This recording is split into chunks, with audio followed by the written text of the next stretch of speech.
بسم الله الرحمن الرحیم. هیله کوم چې ټول دوستان به ښه وي. دې ویډیو کې به انشاءالله دوه خبرې کوو چې یو موږ سره سټارټ اپ فولډر دی په وینډوز 10 کې او بل در سره سټارټ اپ فایل دی په مایکروسافټ ایکسل کې. سټارټ اپ فولډر کوم ځای کې موجود دی او څه دپاره دی؟ ګورئ، زه راځم وینډوز بټن آر پرېس کوم او په دغه ځای کې زه ورته لیکم شیل او دلته ورته لیکم چې سټارټ اپ هم لیکلی شي او کامن سټارټ اپ هم لیکلی شي. څه شوه؟ کله چې تاسو شیل کالن سټارټ اپ ولیکو بس تاسو به انټر پریس کوئ، تاسو اټومیټیکلی راوستلی سټارټ اپ فولډر ته.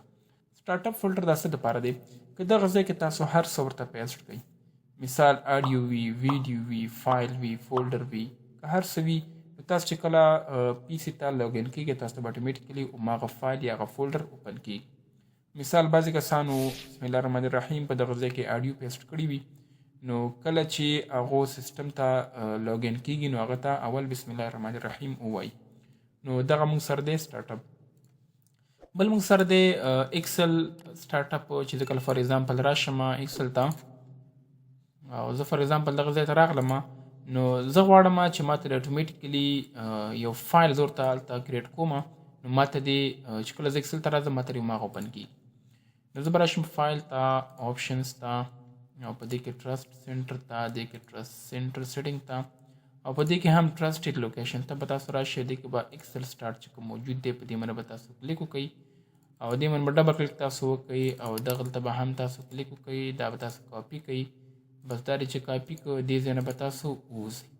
چې کله له دې ځای څخه ووتلی تاسو به داسې کار وکړئ چې تاسو به راشئ وینډوز بټن آر رن ته، په دغه ځای کې به ورته هماغه لوکیشن پیسټ کړئ چې کوم تاسو هلته کاپي کړی و، تاسو به اوکې باندې کلیک کړئ. چې څرنګه تاسو اوکې باندې کلیک کړه تاسو راغلی ایکسل سټارټ. صحیح شو؟ دا موږ سره د ایکسل دپاره سټارټ اپ فولډر دی. نو زه راځم زه دغه ځای کې یو فایل کریټ کوم، دا زه اوس سیف کوم په ډیسکټاپ کې. ما فار ایگزامپل دا سیف کړو، ډیسکټاپ کې ما دا سیف کړو، بس دا ما کلوز کړو. نو زه اوس غواړم چې همدغه فایل دې ځای ته راوړم او بس زه به دا کلوز کړم. اوس چې کله هم زه ایکسل اوپن کوم نو ما ته به اټومیټیکلی هماغه فایل راځي چې کوم یو موجود و.